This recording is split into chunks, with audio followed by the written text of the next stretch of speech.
अब एक्सरसाइज 7.1 का question number 4। Check whether 7 - 2, 6, 4 and 7 - 2 are the vertices of an isosceles triangle. इसमें इसने coordinates दे रखे थे 5 - 2, 6, 4, 7 - 2। ये किसी आइसोसेलेस ट्रायंगल के वर्टिसेस हैं या नहीं है। तो सबसे पहले एक डायग्राम बना दो। यहाँ पे एक ट्रायंगल बना दिया मैंने ABC और A के कोऑर्डिनेट्स लिख दिए 5 - 2, B के 6, 4 और C के 7 - 2। इस तरह से लिख दो। अब क्या करना पड़ेगा हमको, सबसे पहले साइडें निकालनी पड़ेंगी हमको AB, BC, AC। और इन तीनों साइडों में से अगर कोई सी भी दो साइड इक्वल आ गई तो वो आइसोसेलेस ट्रायंगल होता है। तो ये अगर दो साइडें इक्वल आ जाएंगी तो ये जो है आइसोसेलेस ट्रायंगल के वर्टिसेस होंगे। तो यही करने वाले हम। तो डिस्टेंस फॉर्मूले की मदद से सबसे पहले हम क्या निकाल रहे हैं, AB। फॉर्मूला यही यूज करना है, D = x2 - x1 का whole square plus y2 - y1 का होल स्क्वायर और इसका अंडर रूट। ये वाला फॉर्मूला यूज कर रहे हैं। तो सबसे पहले हम निकाल रहे हैं AB।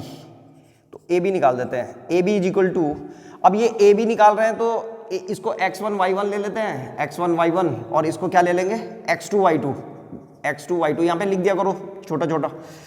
तो x2 - x1 तो 6 - 5, 6 - 5 और इसका स्क्वायर प्लस y2 - y1 तो y2 कितना है 4। तो यहाँ पे आ जाएगा 4 माइनस और -2 तो -2 लिख देंगे ऐसे। तो 4 - -2 को सीधे 4 + 2 लिख दिया करो। तो यहाँ पे सीधे 4 + 2 और इसका स्क्वायर लिख देंगे ऐसे करके, और यहाँ पे अंडर रूट। तो जब इसको सॉल्व करेंगे हम तो ये आ जाएगा 1 का स्क्वायर प्लस 4 + 2 कितना होता है 6, तो 6 का स्क्वायर और यहाँ पे अंडर रूट लग जाएगा। तो ये हो जाएगा हमारे पास 1 + 6, 6 से कितना होता है 36। तो ये हो गया हमारे पास अंडर रूट 37। तो AB आ गया हमारे पास। AB की वैल्यू कितनी आ गई अंडर रूट 37। तो यहाँ पे भी लिख देता हूँ अंडर रूट 37। AB आ गया हमारे पास अंडर रूट 37। अब निकालेंगे BC को। तो BC के लिए फिर से यही वाला फॉर्मूला लगाना है। यहाँ पे लिखेंगे BC = अब BC निकाल रहे हैं तो इसको ले लेते हैं x1 y1। फिर से ये x1 y1 ले लिया और इसको ले लेते हैं x2 y2, ऐसे करके लिख देंगे। तो फिर से फॉर्मूला में क्या आएगा x2 - x1 यानी कि 7 - 6। तो यहाँ पे लिख देंगे 7 - 6 का whole square plus y2 - y1 तो y2 है -2 और -4 और इसका होल स्क्वायर और यहाँ पे अंडर रूट। तो 7 - 6 फिर से 1 का स्क्वायर और -2 और -4 कितना हो गया -6। तो यहाँ पे आ जाएगा प्लस और -6 का होल स्क्वायर और अंडर रूट। तो यहाँ पे आ गया फिर से 1 और यहाँ पे प्लस -6 × -6 36 आ गया। तो ये आ गया हमारे पास फिर से अंडर रूट 37। तो इसका मतलब जो BC है वो भी अंडर रूट 37 आ गया। तो वैसे तो दो साइडें इक्वल हो गई हैं, AB = BC। AB = BC आ गया है तो आइसोसेलेस ट्रायंगल तो यहीं पे हो गया है ये। पर मैं इसकी तीसरी साइड भी निकाल रहा हूँ AC। AC देखो AC कितनी है।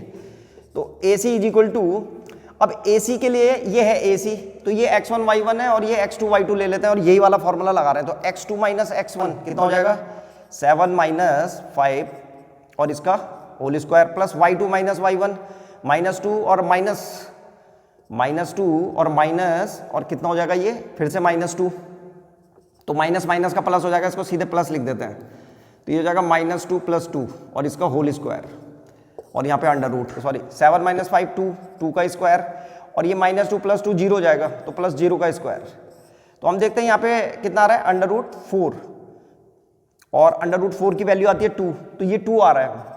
तो इसकी जो साइडें आ रही हैं वो AB, BC और AC तीनों निकाल दी हमने। तो AB और BC दो इक्वल साइडें आ रही हैं। तो एक स्टेटमेंट लिख देंगे अब हम यहाँ पे लिखेंगे कि since AB = BC two sides are equal to therefore it is isosceles triangle। तो बस ये प्रूव हो गया कि ये जो वर्टिसेस हैं ये आइसोसेलेस ट्रायंगल के ही वर्टिसेस हैं। तो ये था क्वेश्चन नंबर 4।